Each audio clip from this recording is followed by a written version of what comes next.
सर्वश्रेष्ठ news channel Bharat समाचार।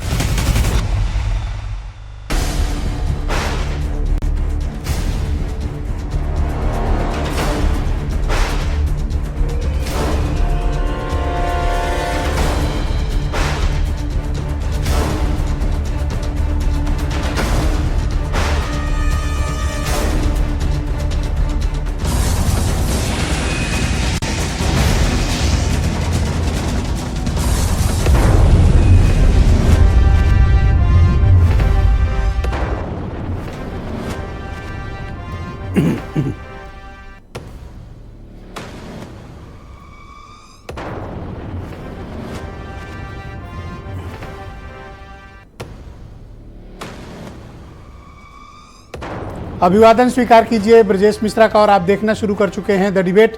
बहनों भाइयों, सुबह 7 बजे से उत्तर प्रदेश में प्रथम चरण की 8 सीटों का मतदान शुरू हो जाएगा। उत्तर प्रदेश में चक्रव्यूह का ये पहला द्वार है जिसमें 8 सीटें हैं। पश्चिम उत्तर प्रदेश से 5 और रुहेलखंड के इलाके से 3 सीटें और उत्तराखंड की 5 सीटें।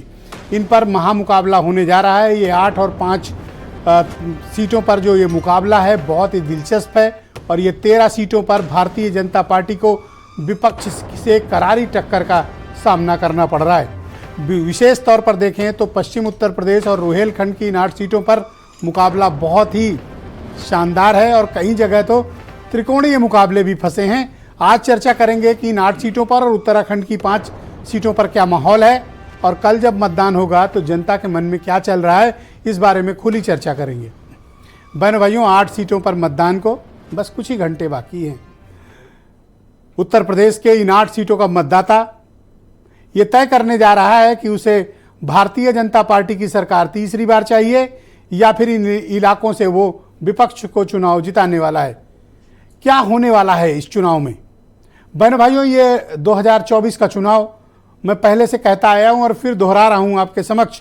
ये कोई सामान्य चुनाव नहीं है, ये एक असामान्य, असाधारण और अद्भुत चुनाव है। इस चुनाव से कई राजनीतिक दल सत्ता के लिए हमेशा बहुत मजबूत हो जाएंगे, सीमेंटेड हो जाएंगे और जो हारे उनके लिए खड़े रहने का भी ठिकाना नहीं होगा।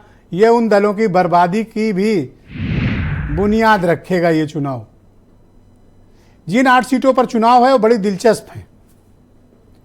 मैप उठाइए, जैसा मैंने कल कहा था, सहारनपुर से शुरू करिए और आ जाइए रामपुर तक।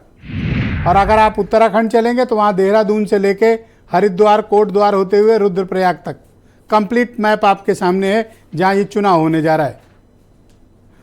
तो पहले बात करते हैं कि सहारनपुर में क्या हो रहा है। बहनों भाइयों, सहारनपुर में मुकाबला त्रिकोणीय है। भारतीय जनता पार्टी जो पिछली बार वहाँ हार गई थी, बीएसपी जीती थी गठबंधन से, और इस बार भी इमरान मसूद हैं कांग्रेस और समाजवादी पार्टी की तरफ से। लेकिन बसपा वाले माजिद अली ने भी वहां बड़ा माहौल बना रखा है। तो मुकाबला सहारनपुर का त्रिकोणीय है। चलिए बिजनौर, वहां लड़ाई आमने सामने की फंसी हुई है और वहां बीएसपी भी जाट वोटों को काट रही है। लेकिन वहां मुकाबला चंदन चौहान और दीपक सैनी के बीच है। और बहनों भाइयों, इस बार प्रत्याशी चुनाव नहीं लड़ रहे हैं। तो कौन लड़ रहा है? विपक्ष भी नहीं लड़ रहा है, सत्ता पक्ष रैलियां कर रही है। इस बार जनता चुनाव लड़ रही है। इस बार चुनाव ऐसा झांतियों में उलझा है कि बड़े से बड़े पॉलिटिकल पंडित इस बार फेल होंगे। और इस बार जनता डिसाइसिव मूड में है, वो निर्णय करके बैठी है। उस पर किसी रैली का फर्क, रोड शो का फर्क बहुत 2-4% में पड़े तो पड़े, बाकी जनता ने मन बना के रखा है कि उसे वोट किसे देना है। मुजफ्फरनगर, बहनों भाइयों, जाट बनाम जाट मामला फंस गया है और ठाकुरों का एंगल तीसरा हो गया है इसमें। मुजफ्फरनगर अगर संजीव बलियान जीतते हैं तो बाकी जातियों की राजनीति वहाँ पर बहुत पीछे छूट जाएगी। और अगर मिलकर ठाकुर समाज और बाकी लोग अगर संजीव बलियान को हरा लेते हैं, मलिक खाप मिल के हरा लेती है, तो एक बहुत बड़ा अचीवमेंट उनके लिए होगा। फिर हमेशा के लिए उनके पांव भी वहाँ जमेंगे। नगीना, त्रिकोणीय मुकाबला, चंद्रशेखर बहुत दिलचस्प चुनाव लड़ रहे हैं। आप चलिए कैराना में प्रदीप चौधरी को इकरा हसन बड़ी करारी टक्कर दे रही हैं। गुर्जर कम्युनिटी से हैं और वहाँ इस टाइप का मामला नहीं हिंदू मुसलमान, वहाँ मुस्लिम गुर्जर भी हैं, हिंदू गुर्जर भी हैं।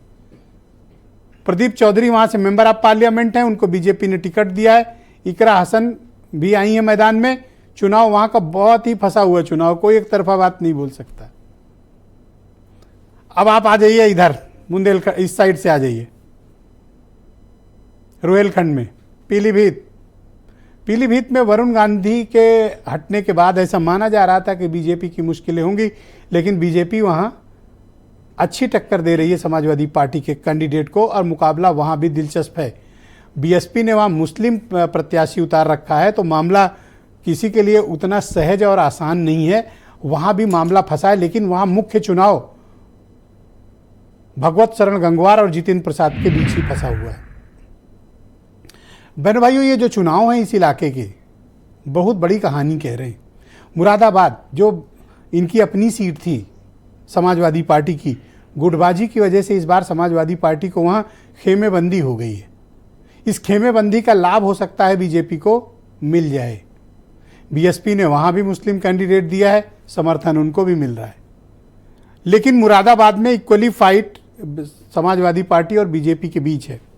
और बहनों भाइयों, सबसे जो चर्चा में सीट रहा करती थी, इस बार वो चर्चा से गायब है। कौन सी सीट? रामपुर, आजम खां। बिना आजम खां के ये शायद पहला चुनाव है जिसमें आजम खां नहीं है। जेल के बाहर भी नहीं है, जेल के अंदर से भी एक्टिव नहीं है। इस बार रामपुर को आजम खां ने लावारिस छोड़ दिया है।